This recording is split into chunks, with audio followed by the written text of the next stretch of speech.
clearing my throat a second.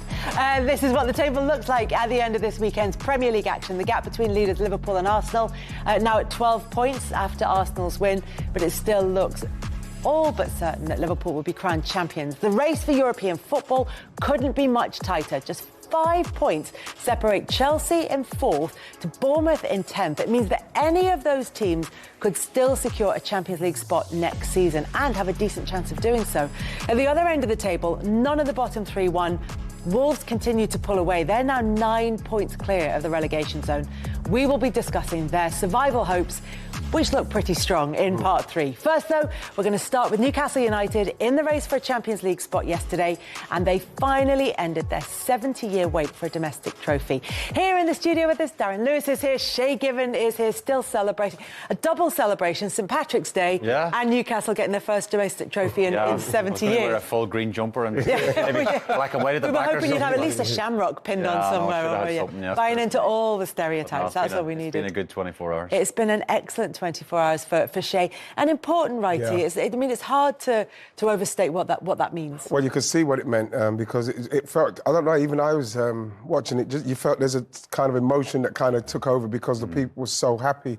And I know people was, obviously people are talking about the League Cup, but for fans, especially in this current climate and how difficult it is to win anything and trying to win the Premier League, and this is why I'm surprised that a lot more of them don't go so hard in the Cups, is that for the fans, they have something to celebrate. They have a day that they could talk about. There's going to be Newcastle fans for years to come who said, I was at Wembley on that day, because that's what it meant. It's like when West Ham won the conference. Yeah. Them teams need to win things, and it was really nice for them to do it. And, they've done it against one of England's greats as well, against Liverpool. It's a big one for them. A big one for them. And talking of celebration, anyone connected with the club, it's hard to overstate just how big the celebrations were. This is me being neutral, Kelly. After the game. That was the coverage. There were 2 Newcastle representatives and 2 Liverpool representatives. So there was plenty of room to be partisan there. That actual moment you just seen there, it was at the end of the game, we were tucked to the side of the pitch and we're right in the middle of all Newcastle fans. And one of the guys threw me a scarf on 90th minute, then Liverpool scored, and I was like, I threw the scarf back. 70 years is a long time, and to be fair, I can see the faces of the fans, and to be fair, I've been there. I've had 2 cup finals, I've had the pain of losing. These fans have had a lifetime of losing, and to actually get the job done, to get their hands on that trophy, you could see the emotions even on me and the fans. It was just immense. Even talking about it, it's still buzzing about it. It's great. They're talking about a parade with the trophy possibly after the game when they come back from the international break and from the FA Cup games.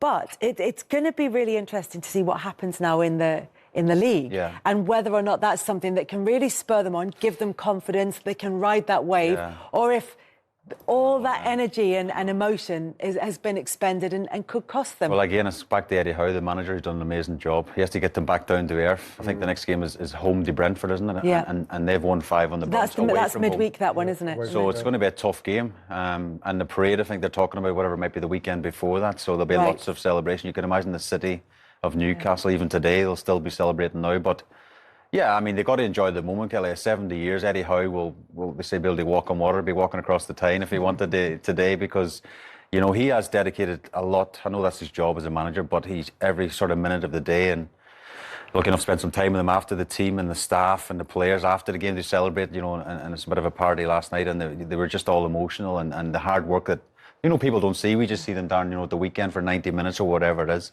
But the work, the blocks of work they put in behind the scenes is phenomenal, and to give that joy to these fans is very special. It's really true, because I think if you look at the context of it, he's been with with Newcastle throughout the leagues. He was at Bournemouth before that.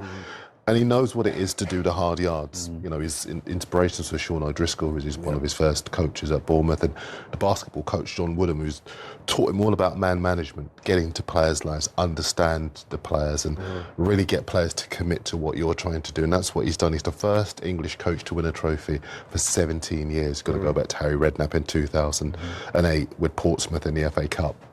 But what he's done with Newcastle, it could electrify the city now. They could go on and do anything because of this first. I think as well, Kels, you can't underestimate, with the 70 years and the pressure, and you're going up against Liverpool, who've been brilliant this season. You can't underestimate how that will play on you as a player, to have the weight of that on your shoulders when you're going into that game. And I thought that the way they approached the game, they were very, very much in control of themselves. It was funny, we spoke the day after, and they played Liverpool about 3 weeks ago at Anfield, and we asked the question about, did he sort of not play a strange team order because Isak didn't start? No, were you trying to lull Liverpool into this false sense of? And he says we had a couple of things. We still wanted to win the game. Don't get me wrong. We didn't throw the game or nothing. But he says there was a few things in that game we didn't do. And yesterday, Wright, he said they come out of the blocks. Literally, they meant business from the first. Do you know straight away when the other team's not at it? Because Newcastle looked hungry right from the start, whereas Liverpool didn't quite have that same intensity. Well, again, you imagine Eddie watching Liverpool midweek, Paris Saint-Germain, extra time, penalties, the emotions of getting knocked out of the Champions League. I think it was a really good time to play them. I really do. I know they're going to win the league. We all believe that, which they deserved as well. They've had a brilliant season. But I think for Eddie Howe and his team, Kelly, it was the perfect time to play them.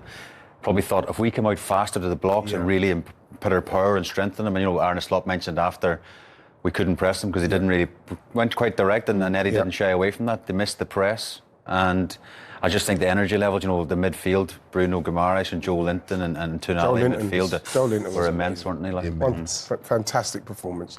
The energy levels were all there, as we said. There was all the emotion at the final whistle and in the celebrations, which may well last for a little while now. But they've got 2 weeks with international duty and FA Cup before they're back in Premier League action against Brentford.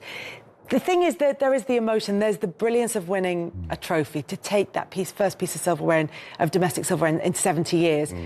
The practicality of it is Champions League qualification is financially more important. Now, look, that's not the easiest sell in the world to supporters. They're not going to be celebrating finishing in the top 5 with the same excitement that they did with winning a trophy.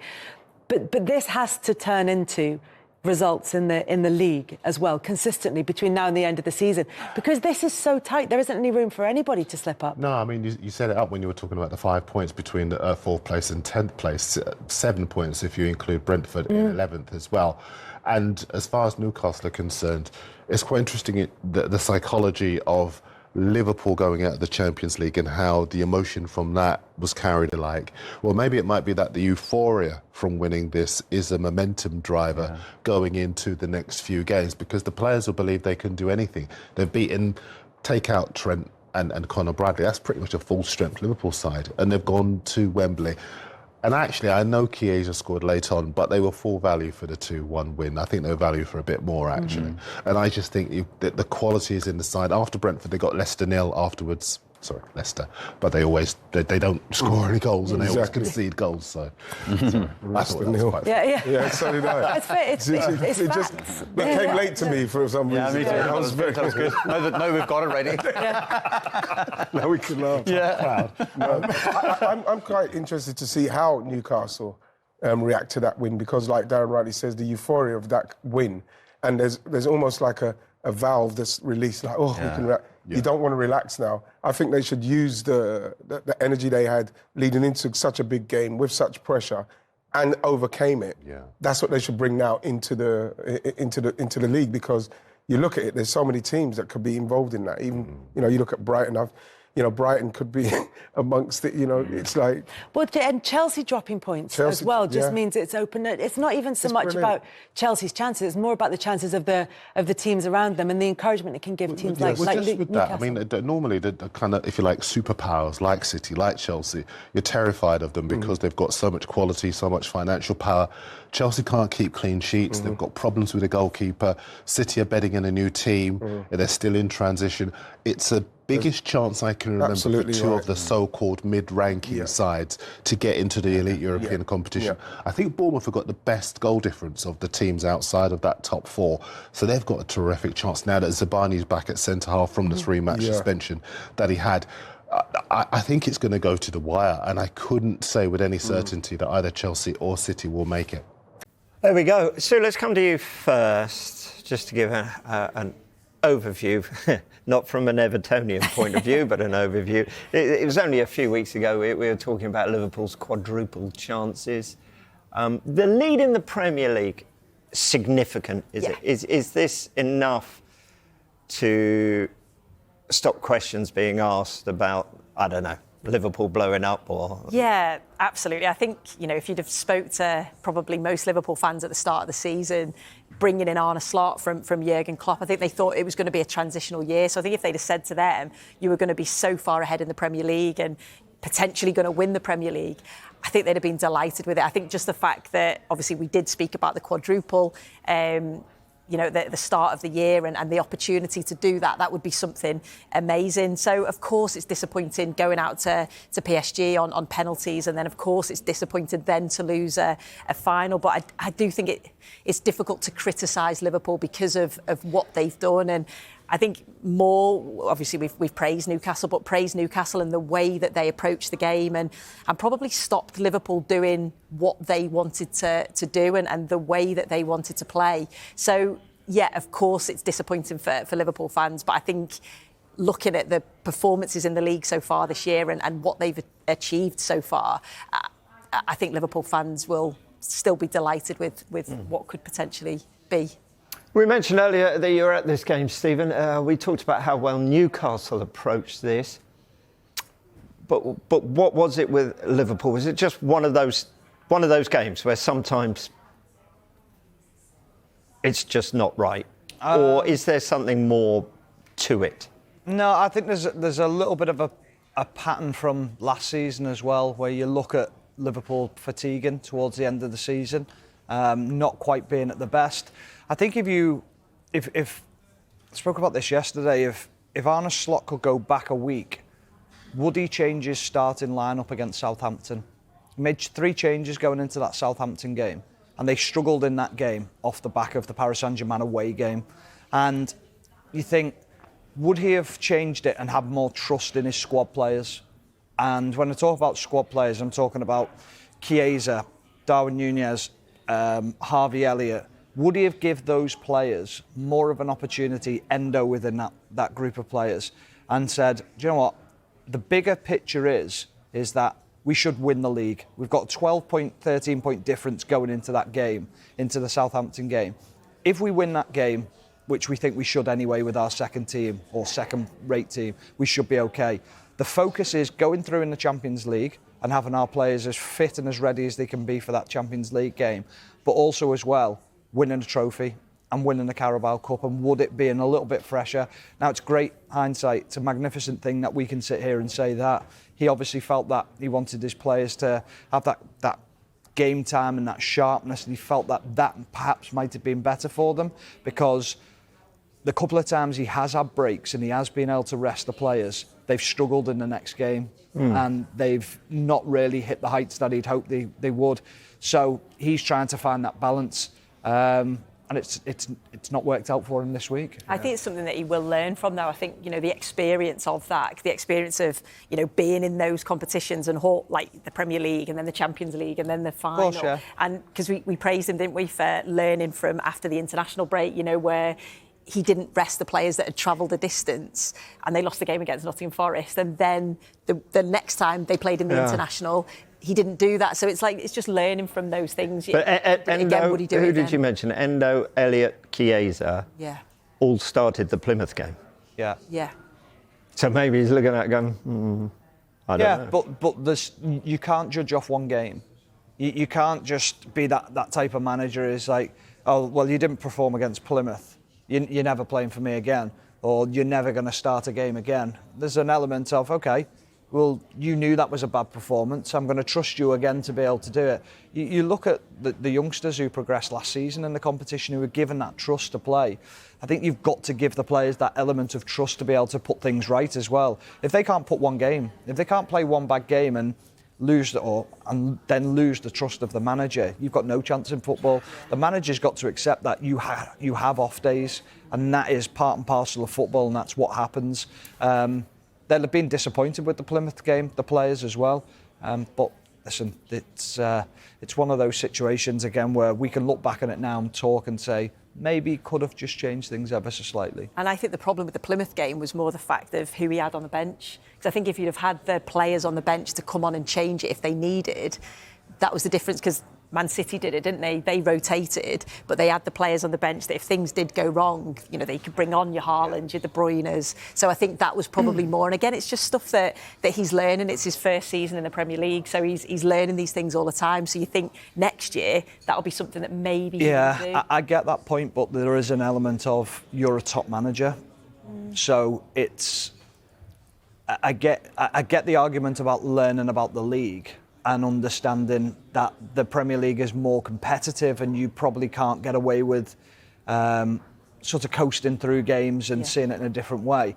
In an FA Cup game, you know that you might need a little bit of firepower. You put it on the bench, don't you? That was probably just a case of it almost felt like he was happy to go out that competition because of where they were in the Carabao Cup, where they were in the Champions League. I think there was an element of that to where he was at the time, but he's a vastly experienced manager. I think it's just he's new to this league, but the actual managerial side of things, he's not new to it, is he?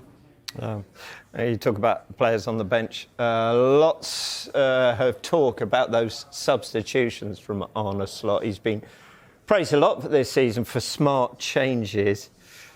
Or was it just, I'm just going to throw everything at it? What was the thinking here?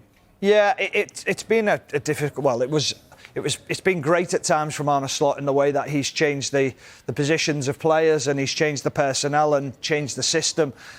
This was just a simple change where he put Curtis Jones into the holding position and he had Ryan Gravenberch at the centre-back position. But Liverpool just look a little bit lost here. A couple of players sort of not knowing where they are, what they need to be. They get away with it just off the throw-in straight away. But when they set up now, they look a little bit lost in ideas as to where they are. It's a really good press from Newcastle, and this was just so apparent in the game. Curtis Jones wants to get that position. You can see how much space he's got. But Tonali's body position now is that he wants to go and press. He's ready to go and squeeze on. You've got Harvey Barnes looking over his shoulder, ready to press.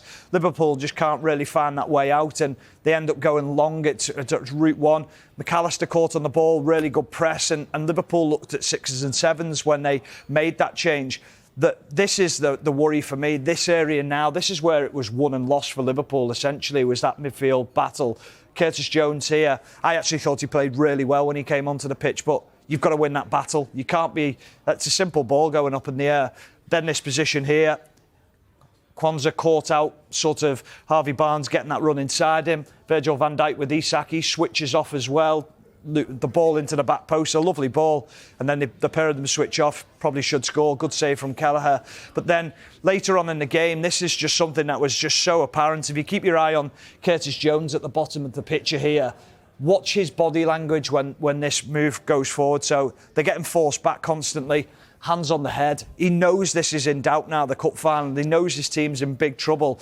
But then they get the ball, they move it across the back. It's a simple pass across from Szoboszlai into Joel Kwanzaa. And as you can see, the numbers packed out in the forward areas from Liverpool. But when this ball comes to Joel Kwanzaa now, there's only one thing in his mind is, I'm going to go and hit Van Dijk. I'm going to pump it forward to Van Dijk. Look at Curtis Jones saying, give me the ball. I want the ball. And the reason he wants the ball now is because he realises that he's in a really good position. As we move it forward ever so slightly, Curtis Jones, Mohamed Salah are thinking, well, we've got a 2v1 situation down this side because we put all those players in high positions, and Livramento wouldn't have been very comfortable with that 2v1.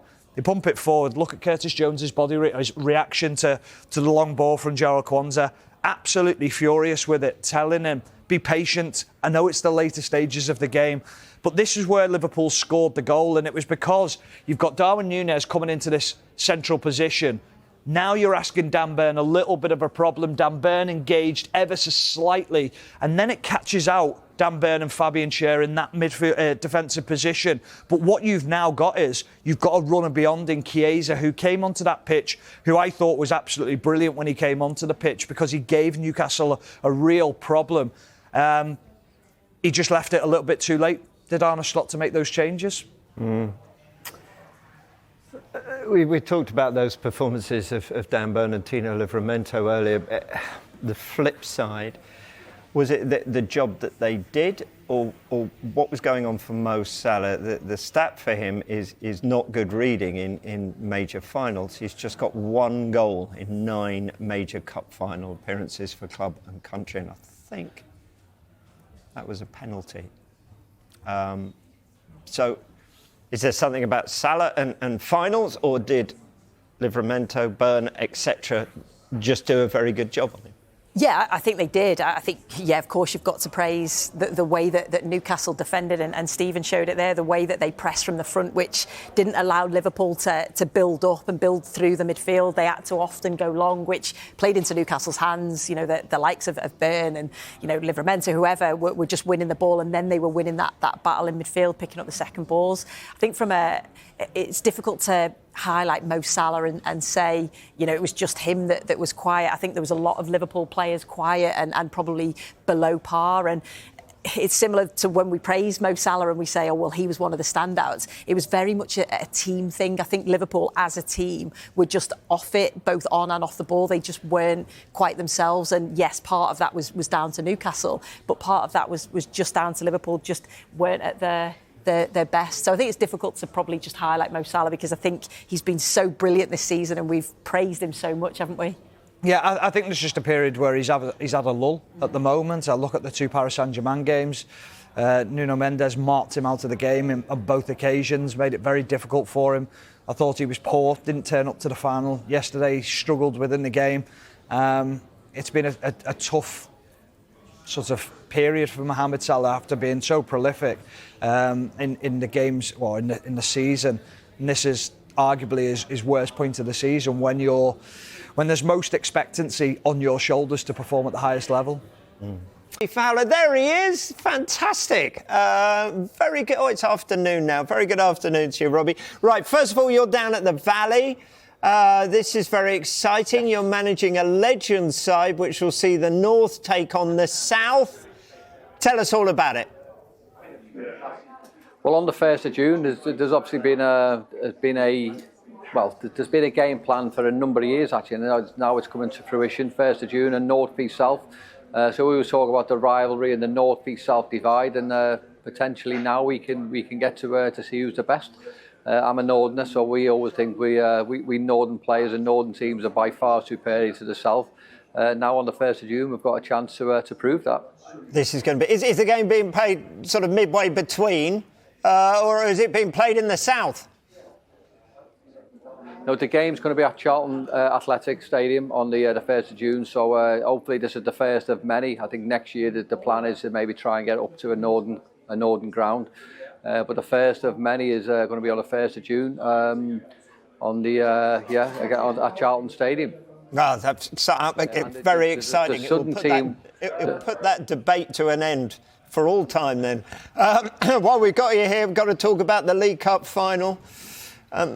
If that's not too painful, Newcastle beating you. What?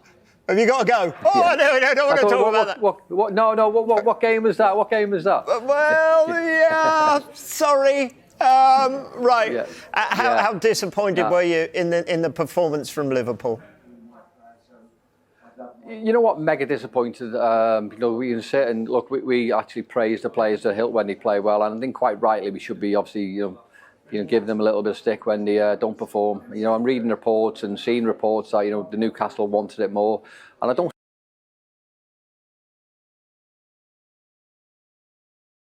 Even being honest, because I think you're going into a final. I think every team and every player will want it as much as the next one. I think just from the first minute to the last, I think Newcastle was superior. I think tactically, I think Eddie Howe obviously done a number on a slot. I didn't really think I would be saying that. In all fairness, and I think that the 2-1 scoreline actually flattered Liverpool. I think Newcastle were by far the better team, deserved winners. So of course there's a little bit of disappointment because you're in a final, obviously as a Liverpool fan. But I'm not too despondent because obviously the bigger picture is Liverpool are still doing incredibly well in the Premier League, and that was the big picture. But saying that getting to a final and losing it is well, I mean, the catastrophe is probably the wrong word, but it was a real bad day for a number of players. I don't think any Liverpool player really showed up other than probably Virgil van Dijk, the captain. So, when you get to a final, that every player's got to be on top of the game, and just too many players had the off day for Liverpool, and Newcastle deservedly won. Yeah, how much do you subscribe to the PSG game taking the legs out of Liverpool, or fatigue from that, both mental and physical? And should Slot perhaps have spotted that and done something different? Yeah, look, again, everything's hypothetical. You know, if you win the game, he's the best manager in the world for sticking with that winning team and that winning formula. Hindsight is a brilliant thing. We know that. I don't fall into the battle of the players are tied. I think that the modern game now, where the sports science plays a huge part in how players are looked after. Training sessions are managed completely well. Players can play so many games that I think players can play 2 games a day. I genuinely think that fit enough, but the mental tiredness does play a huge part. And look, I do not fall into the category of saying they're playing too many games, because if you are playing a lot of games, that means you're successful. And if I'm involved with a football team, I want them to play as many games as we possibly can, because you are obviously on the cusp of greatness. Saying that, Newcastle now have got a real chance of progressing themselves, progressing and growing themselves. I think it was a tough watch from a Liverpool point of view. Many games, and obviously the tiredness will be an excuse used by many. But I'm not going to go down that route. I think just Newcastle deserved to win because they were better on the day, and the players competed better. Yeah. Eddie Howe, let's talk about him then. He's the first English manager since Harry Redknapp to win a major domestic trophy. That's very kind of you to bring him in behind you just so we can see him at the same time. How much do you admire what he's achieved at the club? It's been brilliant. I genuinely think, look, I'm obviously, an English man myself, and you sort of want anyone who's obviously represented an England team to do well as an English manager. So maybe a conversation now can be talked about how good some of the English managers are, instead of going overseas and looking at names who can maybe progress and make our games better. We have got some fantastic young English coaches, but perhaps we get overlooked because some others have got fancier names. Yeah, you talked about the bigger picture, and at the start of the season, if you'd offered Liverpool fans in what should have been, in their minds, a transition here to be sort of one hand on the title already, get to a Wembley final, they kind of would have liked that. But do they still want these contracts sorted out? Mo Salah, Virgil van Dijk, Trent Alexander-Arnold. How many of those do you think will stay at the club beyond this summer?